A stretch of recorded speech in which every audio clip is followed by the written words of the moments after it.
Hi everyone, Dexter here. Today we're going to talk about inclusion, exclusion, and correction of names of voters. That is, if the names of the voters were misspelled in the permanent list of voters, so they have to petition the court to order the election registration board to correct their names in the permanent list of voters. Okay, so you have to finish watching this video so that you would know the important provisions of the law governing the inclusion, exclusion, and correction of names of voters.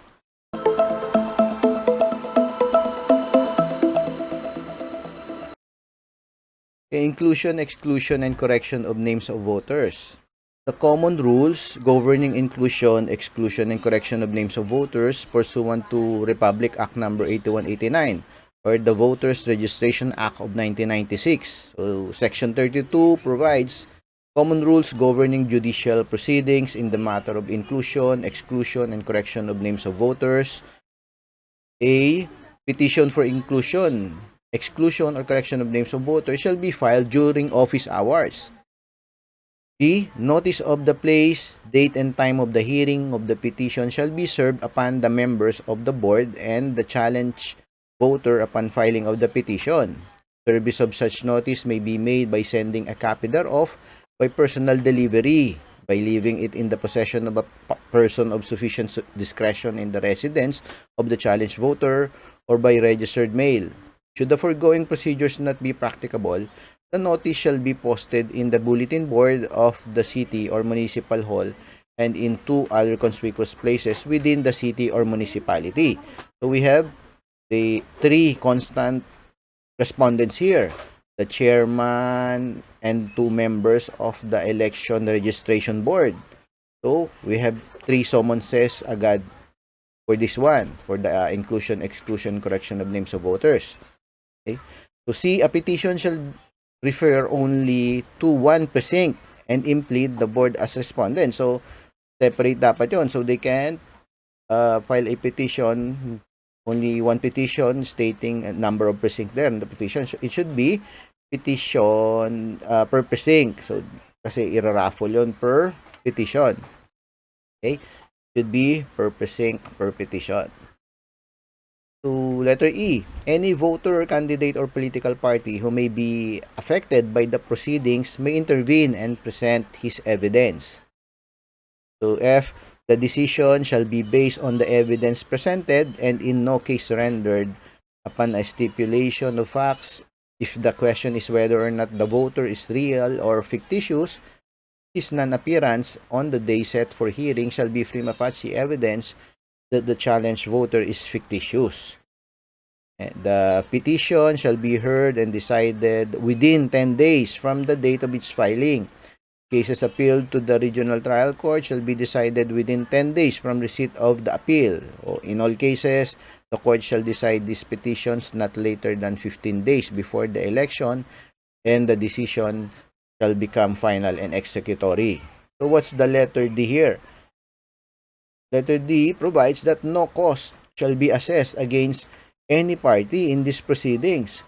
However, if the court should find that the application has been filed solely to harass the adverse party and cause him to incur expenses, it shall order the culpable party to pay the cost and incidental expenses. So what does the word cost here refers to? So is it referring to the legal fees or something else? So this was clarified already under OCA Circular number 35-2007, so dated April 10, 2007. So let's look at the circular. So OCA Circular number 35-2007, dated April 10, 2007, clarified letter D of Section 32, Republic Act number 8189, the Voters Registration Act of 1996, that the cost referred to, however, do not include docket fees, but only expenses incurred in the course of the proceedings after the case has been filed and docketed. Okay, so it means that there is a fee that should be paid for filing inclusion or exclusion or correction of names of voters. Okay. The fees to be collected from private petitioners in petitions filed for the inclusion, exclusion, or correction of names of voters under Section 21H, Rule 141, Revised Rules of Course. So this is the section where you can see the filing fee.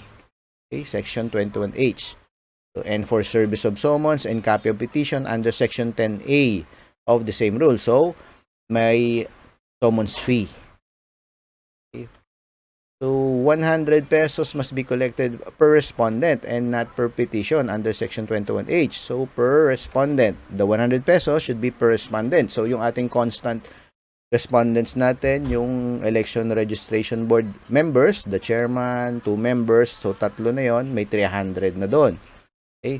Then plus 200 pesos must be collected for each respondent and not per petition under Section 10A. So may 200 pesos na tayo doon sa tatlong constant respondents natin, yung election registration board. So 300 times 3, so 900 na yon. Yung tatlo pa lang, so wala pa yung voters involved. Okay? So, the number of voters pa dun, na subject nung inclusion or exclusion should be added sa number ng respondents to multiply doon sa 300 pesos. Then, another provision of the circular, it also clarified that OCA Circular Number 54/2003 dated May 20, 2003 on the exemption of the Commission on Elections or COMELEC from the payment of the required legal fees under Rule 141, so is still enforceable. So COMELEC is exempt if they are the one filing the case. So subject to the following conditions specified therein. First condition, that petitions for exclusion are filed by the elections officers in the name of or for and on behalf of COMELEC. So, on behalf of the COMELEC only. Second condition, that petitions for exclusion are filed pursuant to the pertinent provisions of RA number 8189 of Voters Registration Act of 1996 or the Omnibus Election Code or Section 2, Article 9C of the 1987 Philippine Constitution. So, only petitions for exclusions, yung the cases na ifa-file ng COMELEC. So, wala silang inclusion. So, third condition, that election officers are prohibited from allowing themselves to be used by any candidate or political party in the filing of exclusion cases to avoid payment of fees or to harass duly registered voters. So, that's the clarifications under OCA Circular Number 35/2007. Okay, you should remember that. Inclusion, exclusion, and correction of names of voters. Yung jurisdiction. So, where is the jurisdiction of these cases? So, pursuant to Section 33 of Republic Act Number 8189, the Voters Registration Act of 1996. So, Section 33 provides jurisdiction in inclusion and exclusion case, the municipal and metropolitan trial courts. So, the first level regular courts shall have original and exclusive jurisdiction over all cases of inclusion and exclusion of voters in their respective cities or municipalities. Decisions of the municipal or metropolitan trial courts may be appealed by the aggrieved party to the regional trial court within 5 days from receipt of notice thereof. Otherwise, a decision shall become final and executory. The regional trial court shall decide the appeal within 10 days from the time it is received, and the decision shall immediately become final and executory. No motion for reconsideration shall be entertained. So, this is the Section 33 of RA 8189 provides. For petition for inclusion of voters, as reiterated by OCA Circular Number 81/2009, dated July 6, 2009, pursuant to Section 34 of Republic Act Number 8189, the Voters Registration Act of 1996. So, Section 34 provides petition for inclusion of voters in the list to any person whose application for registration has been disapproved by the board or whose name has been stricken out from the list may file with the court a petition to include his name in the permanent list of voters in his precinct at any time except 105 days prior to a regular election or 75 days prior to special election. So may period. It shall be supported by a certificate of disapproval of his application and proof of service of notice of his petition upon the board. So the petition shall be decided within 15 days after its filing. So 15 days for petition for inclusion of voters to be decided. How about petition for exclusion of voters? So as reiterated also by OCA Circular number 81 2009 dated July 6, 2009, pursuant to Section 35 of Republic Act number 8189, the Voters Registration Act of 1996. Section 35 provides petition for exclusion of voters from the list. Any registered voters, representative of political party, or the election officer may file with the court a sworn petition for the exclusion of a voter from the permanent list of voters, giving the name, address, and the precinct of the challenged voter at any time except 100 days prior to a regular election or 65 days before a special election. The petition shall be accompanied by proof of notice to the board and to the challenged voter and shall be decided within 10 days from its filing. So only 10 days. So the petition for inclusion has 15 days to be decided. Here sa exclusion, 10 days lang from its filing. Okay, that's the difference. How about petition for correction of name of voter?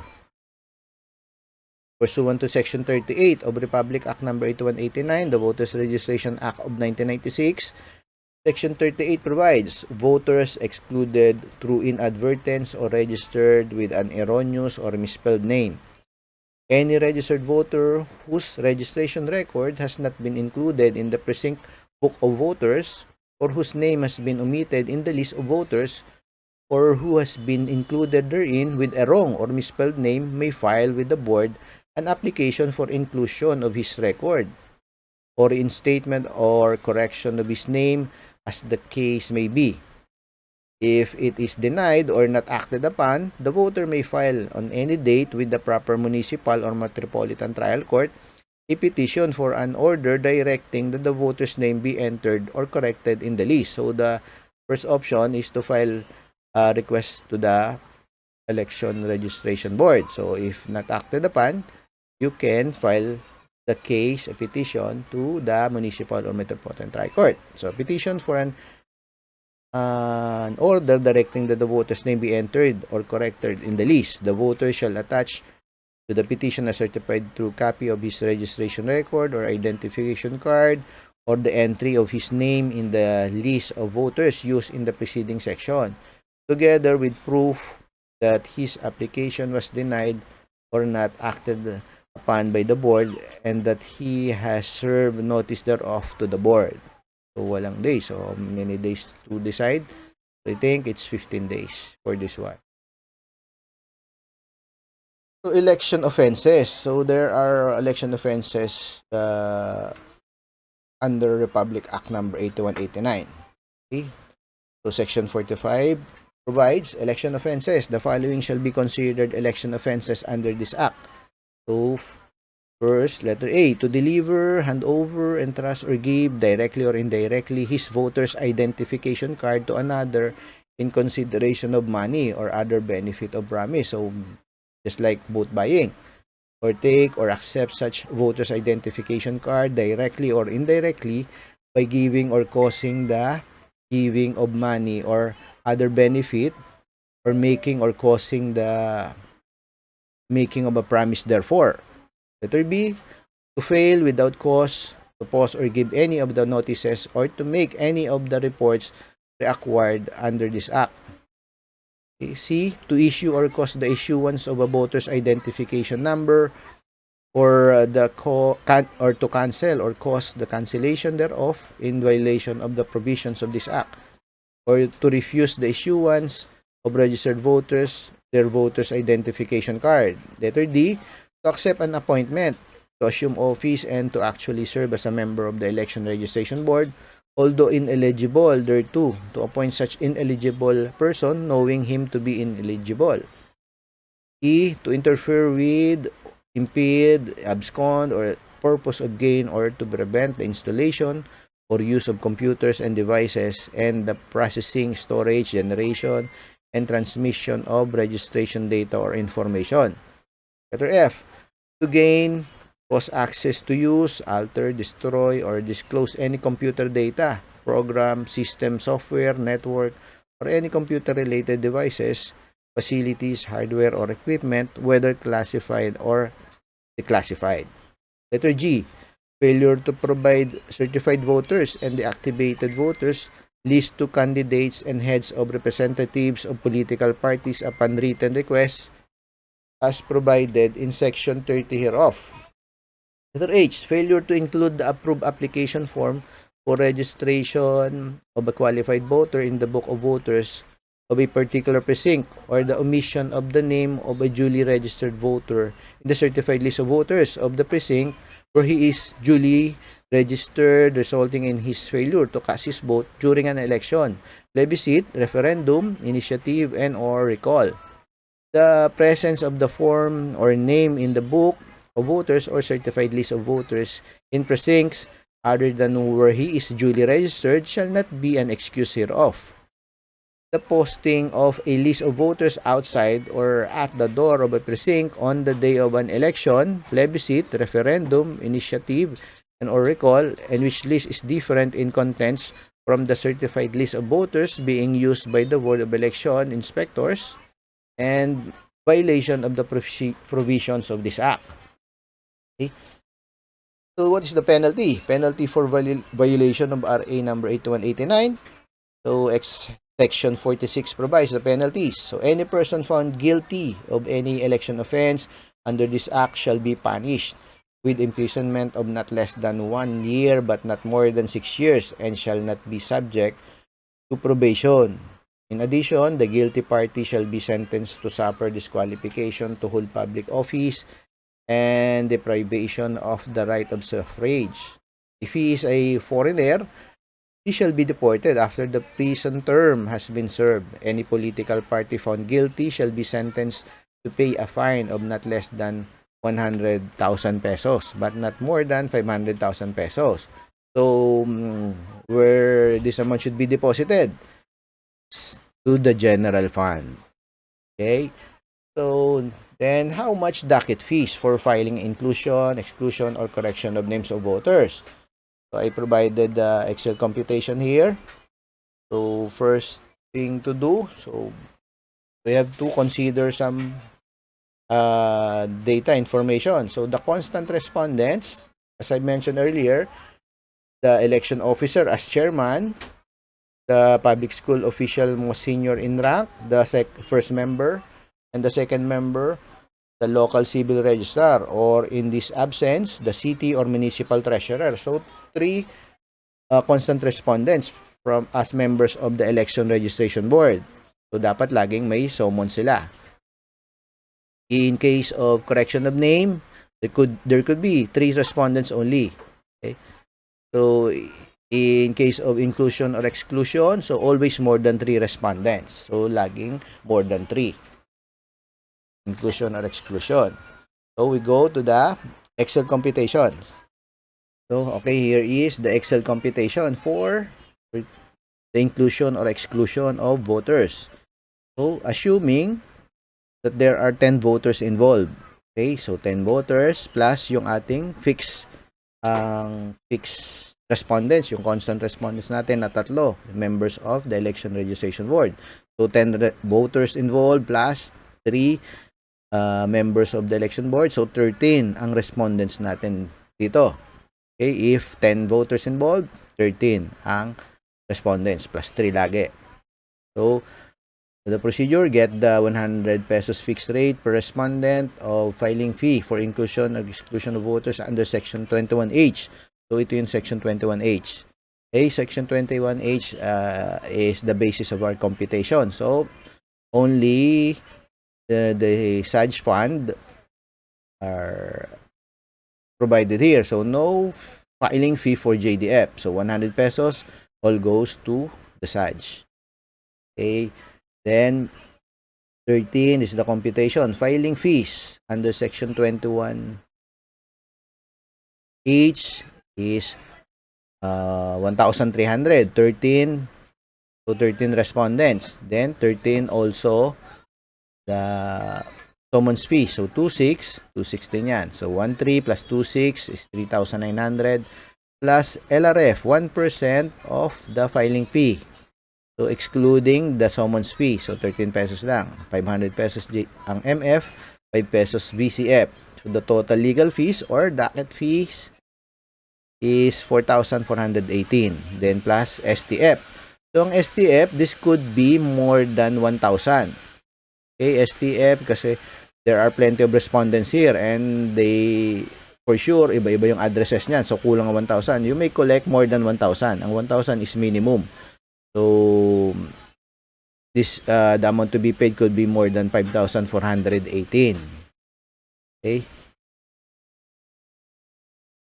Okay, next computation, correction of names. So petition for correction of names of voters. Pero this time, assuming na ang petitioner natin is petitioning the court na to order the election registration board to correct the misspelled name doon sa permanent list of voters, yung pangalan ng petitioner.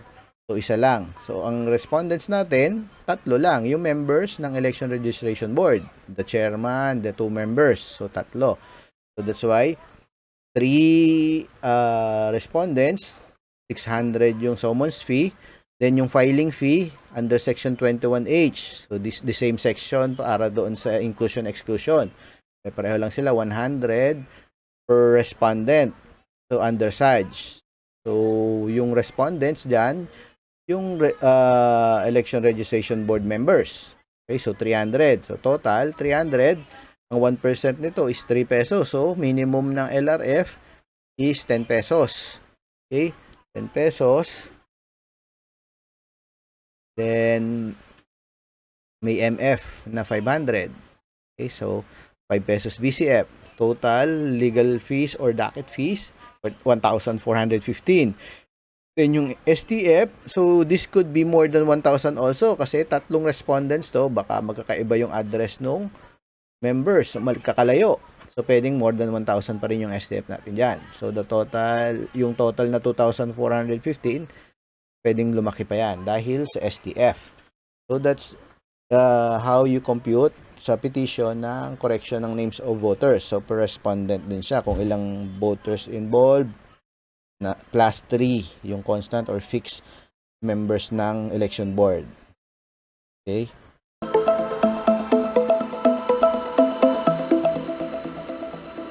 Alright, if you want to have a copy of the PowerPoint slides I used in this video or the Microsoft Excel computations I showed here, you may download them by clicking the link provided in the description section under this video. Then, please hit the like button. And if you haven't subscribed to this channel yet, you may consider subscribing so that you would be notified every time I upload the new videos about cases not yet uploaded in this channel. Thank you. Stay safe, everyone. Bye.